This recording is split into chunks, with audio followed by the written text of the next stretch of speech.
Atenção, está no ar a Rádio Libertadora. Assim sendo, declaro vaga a presidência da República. Começa agora o Hoje na História de Ópera Mundi.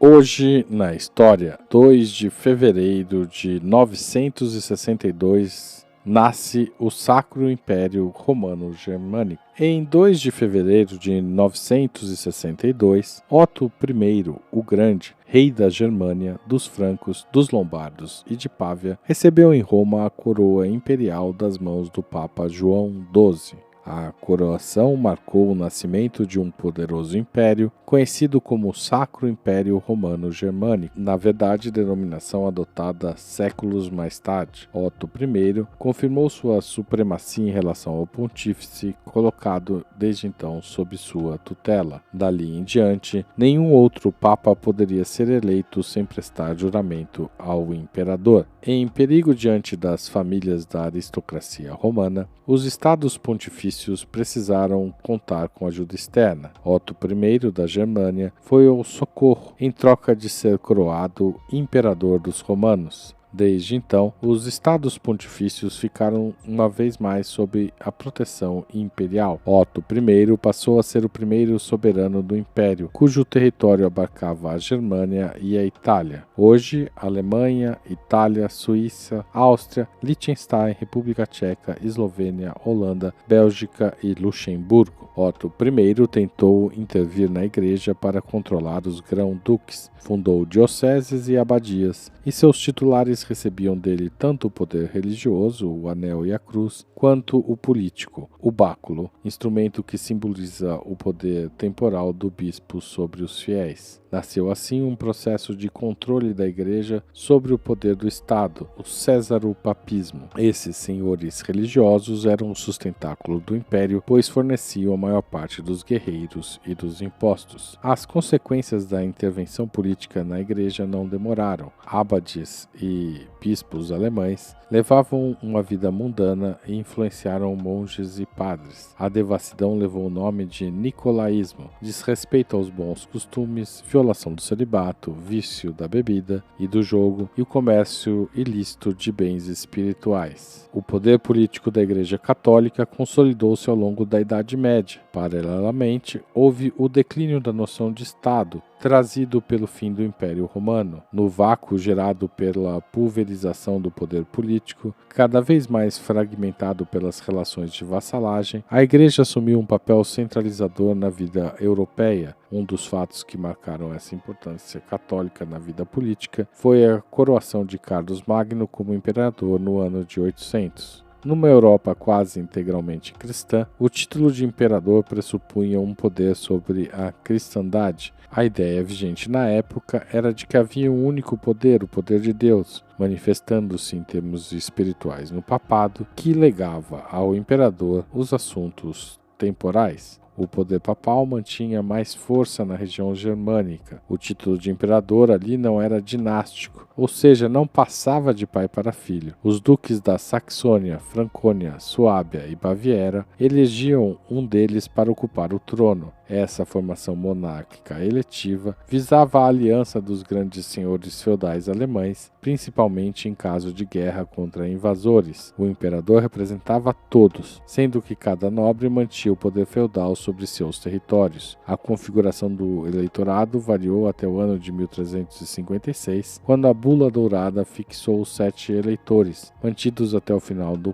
Império, estabelecendo ainda as funções para cada um dos chamados príncipes eleitores. O Sacro Império Romano Germânico só desapareceria quase um milênio depois, em 1806, sob a pressão de Napoleão Bonaparte. Hoje na História, texto original de Max Altman, locução de Haroldo Cerávulo, gravação de Michele Coelho e edição de Laila Manoeli. Você já fez uma assinatura solidária de Ópera Mundi? Com 70 centavos por dia, você ajuda a imprensa independente e combativa. Acesse www.operamundi.com.br/apoio.